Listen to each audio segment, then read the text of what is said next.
Hi, and welcome to this special edition of Spurs Daily Roundup as me and Philip sort of go through sort of the news very quickly and add a bit of news that's come out since the 4 o'clock show.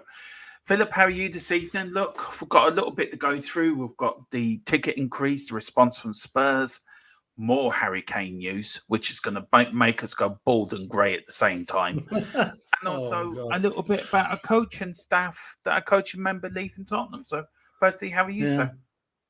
Yeah, I'm okay. I'm grand. Yeah. Yeah. Just waiting for this interminable Harry Kane saga to finish. Also for us to buy a couple of centre backs. Yeah. Wouldn't that be a lovely thing? Look, Philip, any more thoughts on the show earlier? Look, we might as well start on the Harry Kane deal. Um, Yeah. will Kane leave Spurs, and do you think the deal is done? Look, we have had unconfirmed reports, Philip, that the deal was done. We've got unconfirmed reports that Harry Kane, where is it now? Kane and his family felt the German media and the Bayern Munich representatives have handled the whole saga very unprofessionally. Kane is said to be very impressed um, by the Kane buying kit stunt in the press conference, feeling it was extremely disrespectful to new manager and Postecoglou. And this has given Kane second thoughts on making the move to Germany, which he's already apprehensive about. So where are you standing on this, Philip? On one hand, we're getting unconfirmed reports that the deal is done. On the other hand, we're getting unconfirmed reports that he now wants to stay. If he's here by Brentford, he will stay at Tottenham. And then we run the risk of him going somewhere in January. So where's your head at it at the moment? Because mine's fried. Do you know where I feel? I feel like I'm on a tightrope walking across Niagara Falls, and the only thing that's keeping me up is the pole, and I'm balancing on, and I don't know which way I'm going to fall. It's just, I just don't know, damn it. I mean, you get a situation where you hear the deal is done, and you think, okay, you hear the money is supposed to be 90 million. Yeah, well, that's okay. That's probably what's going to happen. It's going to go for 90 million. End of story. Then half an hour later, you get a comment said that he's not thinking of going, that he's not happy with Bayern Munich the way they've handled it, and he's unimpressed with the shirt stunt, and that it's disrespectful to Ange Postecoglou. So, I don't know. Like my betting man, not that I'm a betting man, but if I was, I still think he will probably be going to Bayern Munich. But I don't think it's as blatantly sure of that now that I was maybe yesterday. Things may Are be you working changing. on? Yeah, are you working along the assumption that he may go there for free? He may be looking to leave Tottenham for nothing, and Daniel Levy against pulled off a masterstroke, or was Daniel Levy had his pants pulled down, Well, I and mean, Daniel Levy could you be know, losing us 100 million quid if mm, he lets him go next free for next summer. But I suppose the other way, the ever optimist hat, that the glass half full hat on me, would say if Harry stays for the Brentford match and beyond, right, and we have a good first half of the season, right, and he sees what the club is doing, maybe, just maybe, he might sign that contract in January, which would be a yeah, great relief to everybody. But then again, he might as well not sign the contract in January, which would be a disaster when he walks away next June. So it's really yeah. hard to know what's the best situation for us, Do you know what, Philip? I sort of agree with you on that, but in another way, I think this Kane situation's been handled so badly, so Oh badly yeah, it because has. It has. it's left us in a situation where we've got a world class striker on a year left on his contract, where he could he could walk away for nothing next season. So Mm. where do you think we went wrong? Who's to blame? Is it Harry Kane? Is it his representatives? Is his dopey brother Charlie Kane, who seems to be he's got more air miles than you this summer, Philip? To be fair, Yeah. or is it Tottenham for not actually giving Harry Kane what he wanted, was a competitive team to win trophies, and back the managers that we've had? Because we've had Mourinho, we've had Conte. The Garden Gnome was a mystery to me, which will never fully understood in my head. And now we've Mm. got Postecoglou and Poch at the beginning. So did we fail Harry Kane, or has Harry Kane failed us? Well, Harry Kane certainly hasn't failed us. I mean, good God. Mm. The man is our leading goal scorer. He's an absolute legend. So he can hold whatever happens in this whole thing. Harry Kane can, if he walks away from Tottenham, he walks away with his head held high. Right? Mm. I'm not blaming Harry himself. I could be blaming his brother. I probably am blaming his brother. I'm blaming Bayern Munich for tapping him up. blatantly tapping him up, which is totally illegal, right? But then again, I'm also blaming Daniel Levy for not, in the last couple of years, fortifying the defence with players that might have not had us in this situation had we finished in Europe last season. So there's blame to be attributed right across the board, really. I keep Harry blameless on it for now, because Harry has not said anything. He's not come out and made any derogatory statements about Tottenham or Bayern Munich, except Bayern Munich now. He's given out, somebody in the group is giving out about him, So no, it's a mixture. It's a mixture of Bayern Munich, Daniel Levy, and maybe the intransigence of not signing players last season and the season before that would have improved our situation and wouldn't have us in this situation. But let never forget, no matter what is said about Harry Kane loves Tottenham. There's no doubt about it, and it will be a huge wrench for him to leave. And if things now don't look as rosy in the garden as he thought maybe they did, maybe he's just having a change of heart here.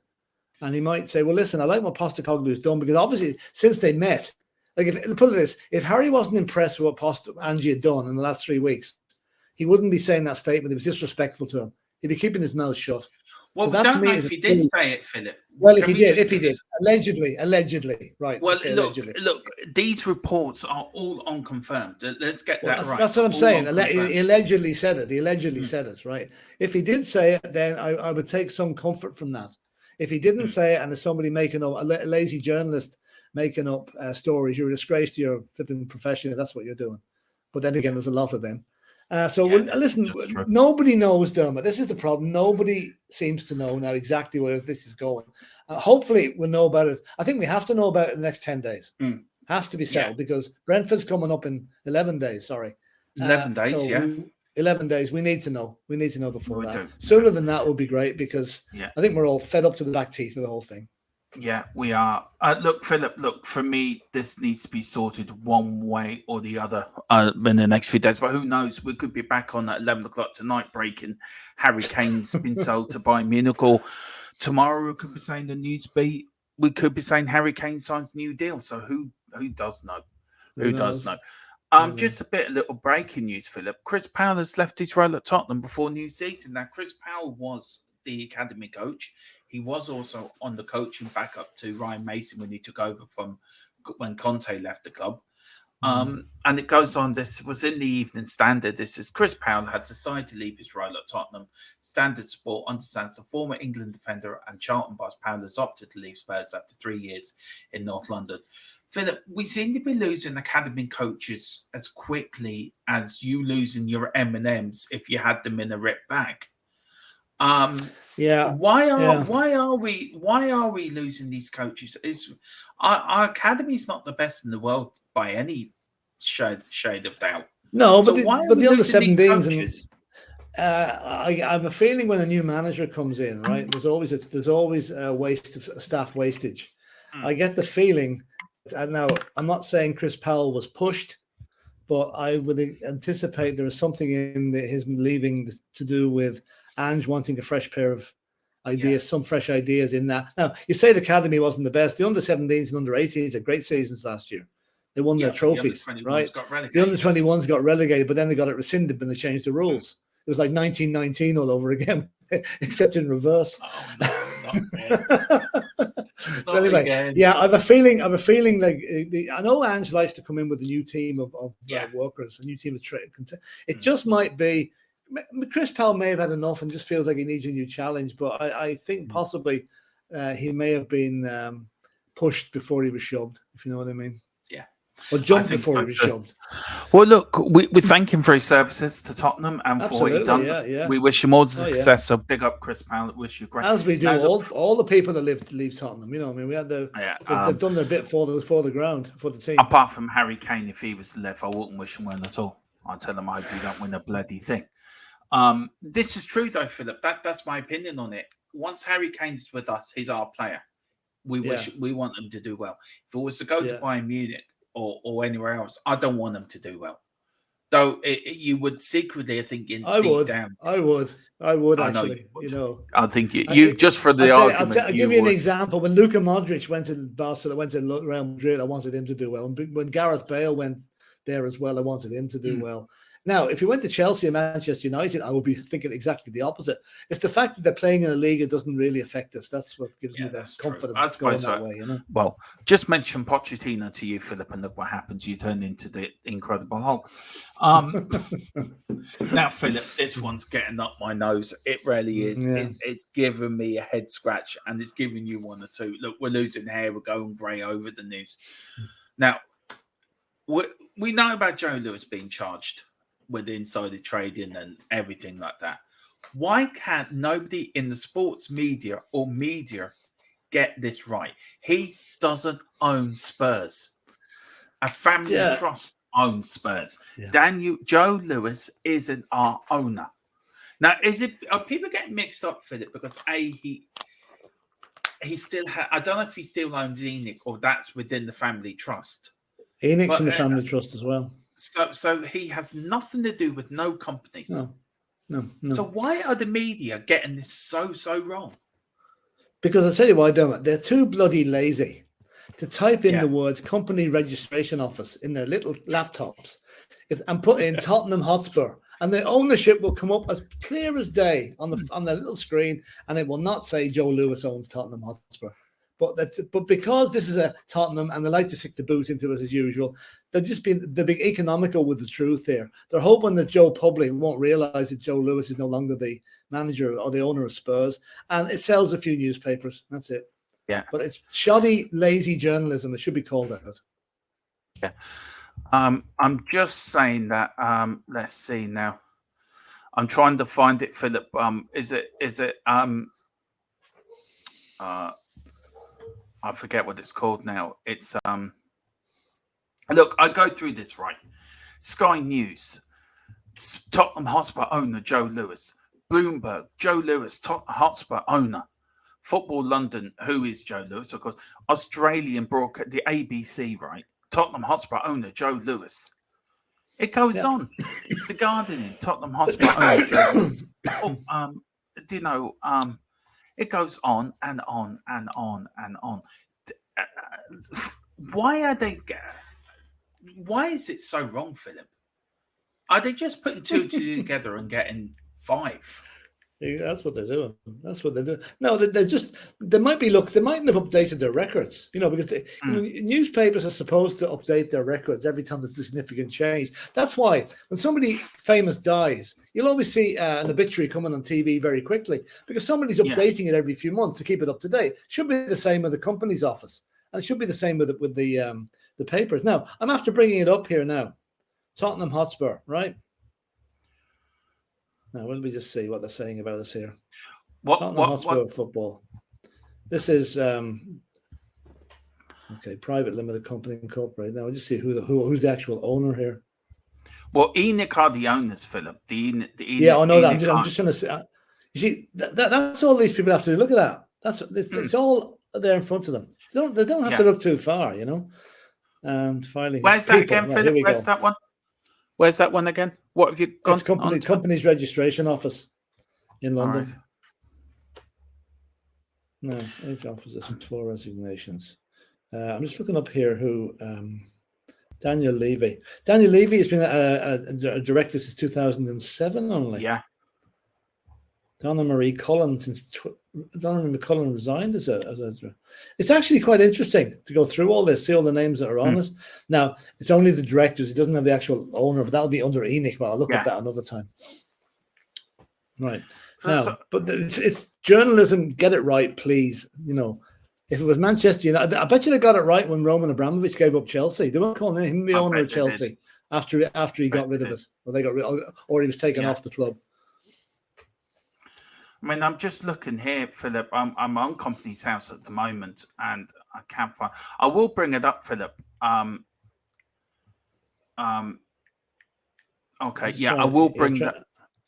Yeah, if you just, it doesn't matter. But look, the point I'm making is, Philip, they've got to get it right, haven't they? Oh yeah, absolutely. Okay. Well, look, we'll move on from that, Philip. We've also got Ali Gold. He's come out with a little bit confrontational the last few days. He's saying, Philip, it's ridiculous.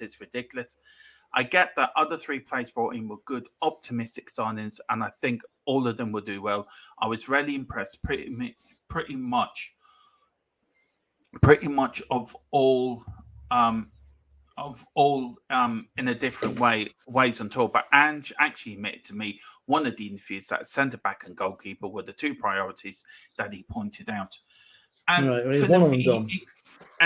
He goes on to say Tottenham Hotspur failure to sign a centre back this summer is ridiculous. Even if the signers may suppose have been good in their own ways, claims journalist Alistair Gold. Philip, why are we so behind on signing centre backs, and who do you lay blame on that? Is it the club? Is it the way we do business? Is it the way Scott Munn hasn't come in where he is? I don't know.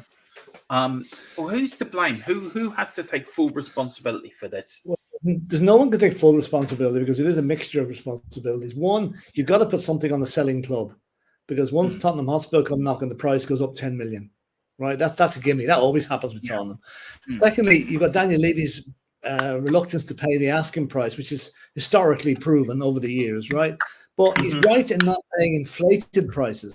You know, these guys, they know exactly what a player is worth from the statistics and all the analytics they've got on them. So if a player's worth 25 million, right, and his club wants 35 million for him, well, Daniel Levy's quite right not to pay the 35 million. What's needed is a bit of compromise. Meet them in the middle or something like that, and then we'd be happy enough. But like, I'll use the Arsenal situation again. I mean, they paid 105 million for Declan Rice. I mean, that's a joke. West Ham saw them coming and must be laughing in the bank. Mind you, West Ham haven't exactly spent the money they got for Rice yet either, so that's another day's work. But we got Maddison for 40 million. That was, excuse me, that was a good deal. That was well done. We got the goalkeeper for 15 million, and we got Solomon for nothing. So we've done okay this summer, but the main part of the transfer window is yet to take place, and that is buying 2 centre-backs. And whether Harry Kane stays or goes, that is a priority. It really is a priority. It needs to be done ASAP. It is, Philip. And look, I just don't know. Look, for me, that should have been the first bit of business they've done.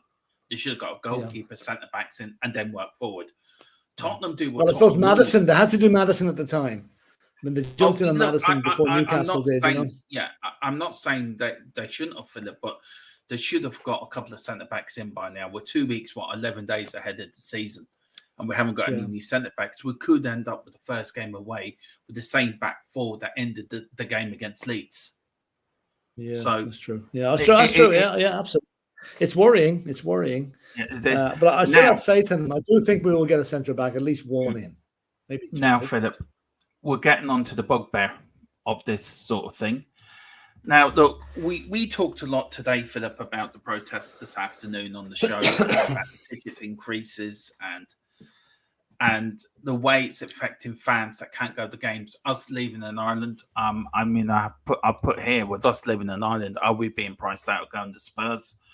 And also, have the Tottenham Hotspur support structure acted too slowly on the price increase this season? Now, they put this out this morning, the call for arms. Let me get up what they said. Hang on, let me get, where is it now? Sorry, there it is there. Now, forget Jay-Z. Don't talk about him. The call to action to stand with us for the fight against matching ticket and crisis. Now, very quickly, the match day ticket prices have been increased from between 3 to 15 for Category B, Category C games, and between 10 and 17 for Category A games, raising the top price for a single match to an eye-watering £103. Premier League fixtures have been recategorised by the club to include more matches in higher price band. Now, of course, the Tottenham Hotspur Sports Trust, Philip, put out as what we need to do, make ourselves seen and heard both for match days and across the social media, push the message out, loyalty has been exploited, so on and so on. And they're going to be out, I think, an hour and a half before the Man United game, Philip. I think it's 3:30 outside the ticket office. Quarter four, actually. Now, Tottenham have responded. Now, this is Tottenham's response. Or Tottenham Hotspur. This isn't today's response, Dermot. This is the response when the ticket prices went up. This isn't today's response, by the way. Just clarify that. Okay, well, This came out. This came out when there was a questions asked about the ticket price at the time. So, but it's the same. It's relevant today. It's as relevant today as it was then. We are fully aware of the current rising cost of living, and as such, on one of these 3 Premier League clubs, the free season ticket holders for the coming season. Right, let's stop there. Right, let's stop there. Now, Philip, do you want to say what you said earlier? And I totally agree with you on this. So, yeah, well, basically, last February or March or so, the club announced that they were freezing the price of season ticket prices, and everybody went, "Hallelujah! Great stuff! Great! That's very commendable of you, given the circumstances with the COVID thing get over now and inflation and blah, blah, blah." And I presume as a natural progression, everybody thought, well, if they're freezing the season ticket prices, they're going to freeze the match day prices as well, or keep them very close to what they were last season. Then they come along in June or July, and the start of July or whatever it was, and say, well, because of various things, cost of living, blah, blah, blah, we're now putting up the average price of every match ticket by 20%, and we're also recategorizing. So there's more category A and B games than A, B, and C, C being the cheapest. So, right, my thinking on that is, now, but this is with all due respect to any season ticket holders that are listening, right? But a season ticket holder is generally in a slightly more better off way to be able to buy a season ticket for the entire season, rather than the individual match goer who buys his ticket when he can get to a match, like people from Ireland, right? So they're getting their tickets at the same price as last season. We're having to pay 20% extra for the pleasure of watching the same match. And I just don't see where the fairness in that is. No, and can I add to that? Plus an increase in our Hotspur One membership. Absolutely. And the Spurs play. Spurs play. An increase in our airfare from Ireland to England as well. So technically, Philip, and before I get on to that, read the rest of it. Our match tickets prices are comparable to other London clubs with a wide range of price points available from fans to choose from. Well, I don't understand that bit. But Philip, I'm now priced out of going over to a game next year. Now, I normally go to 2 or 3 or 4 games a year if I can. This season coming, I can only go to one game. I've got to pick one game. Now, which will be the Chelsea game with Dave and Ollie, because it's day. Hopefully, you're going to that as well. We've got Dave's birthday. But that's not the point. The point is, Philip, I'm now reduced to one game next season. I know. How is that fair? It shouldn't be that. It's not fair. Plus the fact that to get to from Ireland to get to a, and this is another thing that's maddening as well, to get, and this isn't all Spurs' faults, but Sky Sports and TNT, whatever they call themselves nowadays. Say now we picked one. Say the fixtures come out in June, right? And we want to say go to a game in September, right? Now normally 3 months ahead you book your flight, you get a cheap flight, okay? Yeah. But you can't run the risk of doing that until Sky get their ass together and pick their TV matches. Because I had a situation 2 seasons ago where I booked a flight to go to a match on a Saturday. Sky changed it to a Sunday. And that is, so there's no consideration given by Sky or the clubs to the fans who buy individual match tickets. Doesn't matter if you're a season ticket holder, you can go whatever day it's on. But if you have bought a ticket in advance for a flight, you're in trouble. And it's really annoying. And a little regard is given. It seems to be, as long as the bottom line is increased, they don't care how they get there and who pays it. No. And it's the man in the street is paying it. Yeah. Are we being priced out of football now, Philip? Or has this been since the start of the Premier League that the normal Joe Blog fan is all, as Roy Keane once called them, the prawn sandwich brigade? Yeah. Have they now taken over? And look, and also, Philip, sorry, I didn't mean to cut you off, but you and me, we've been to games. We see a load of tourist supporters, which probably we could be classed at as well, because we come from Ireland, so the public classes and that. Did Levy, has a new stadium been worth it, Philip? Or do you know what, we could have expanded White Hart Lane just a little bit, or do what Barcelona did, dug the pitch down, add a few more seats? No, couldn't have done that, Dermot. It wasn't physically possible. See, the new camp is built. The new camp. I know where you're coming from, but I've been at the new camp. The new camp is built outside Barcelona in not such a built-up area. They had car parks that could move. Everything. White Hart Lane was literally a bit like Luton Town, dropped into an area where you couldn't expand it. So that they had to build a new. They had to buy up all the property around it and expand the stadium. But I'm glad they stayed in the area. They could have gone with the Olympic Stadium. or they could have moved to somewhere else in Tottenham. They've done the right thing there. So I think they had to do the stadium. That was imperative to move on to the next level. But as regarding the ticket prices and stuff like that, I think the start of the rot in ticket prices was when they did away with the terraces. Now, I know that was done because of safety reasons and health and safety and fighting on the terraces and such. But you could buy a terrace ticket for a couple of quid, right? And that's where the real fans were. And suddenly they're all moved up into the stands. You know, like remember the shelf at White Hart Lane? I mean, that was terrible when they'd done away with this, when the shelf was kind of relocated or whatever. So, you know, it's a case of football now has become a much more, it's always been a spectator sport, but now the spectators can't get as involved in it as they used to with terraces and the good old screens around the pitch to stop you invading it. That was real football. What was the word I'm looking for? Atmosphere. I know the Spurs ground has a decent atmosphere, but it can get very quiet at times as well, as we know during the AC Milan game. You could hear a pin drop at times in that. So it's really up to the fans that are there to get the atmosphere back going again. And as regards to ticket prices, let's face it, the stadium will always be full. There's always people to pay the money. Yeah, there is. And Daniel Levy knows that. Yeah. Doesn't matter if you're a fan or not. He knows that. But I feel that look, I feel sorry for the people. Look, we come from Ireland, but there's people come from America, Europe, all over Europe, America, Australia even. People come over just for the one day.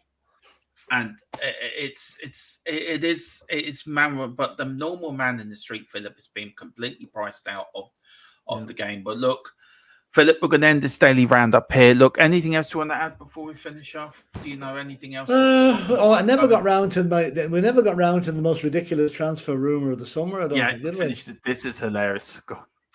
Now, you know, some of the transfer, the people we've been linked with, we were linked with Mbappe last week, which I thought was very, very unusual. But anyway.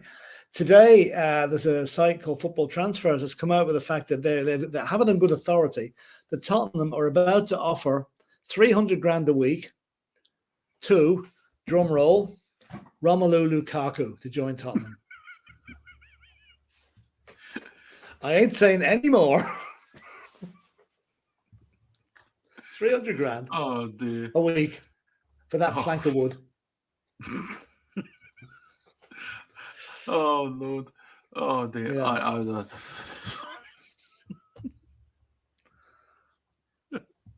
I know. It's not laughable, isn't it? Really, you know. It is fucking unlaughable for Philip. Look, any last words to Spurs fans before we head in? Listen, keep the head.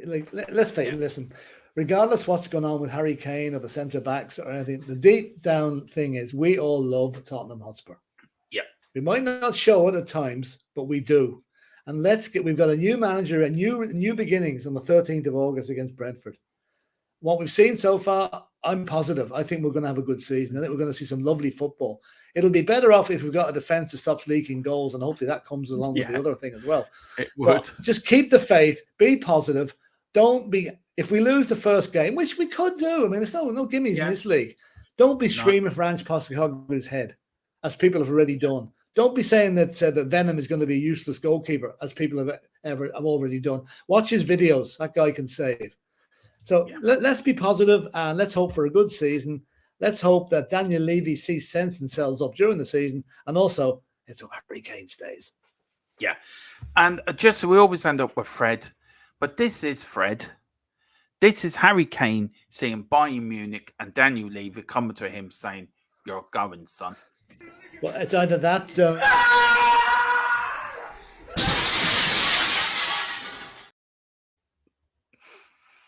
I'll say that was Charlie Kane when Harry pulled it out of his deal. On that bombshell, we'll leave it there. Dear. We're back tomorrow at 4. Come on, you Spurs in Andrew. Come on, you Spurs.